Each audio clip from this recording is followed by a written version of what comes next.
Kailan ba nagsimula yung atake nila? Alalahanin nyo. Diba?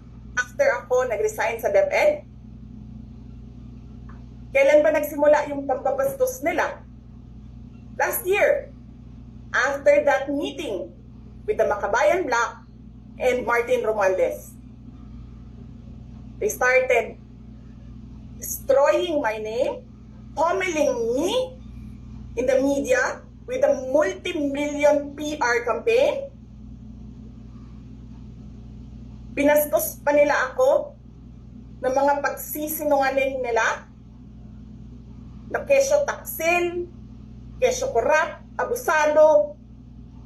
Utang ina ninyo. Sino ang korap?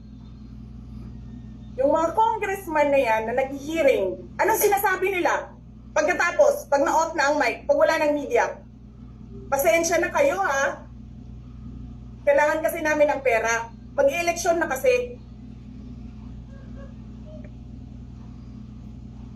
Pakisabi kay Sara ha.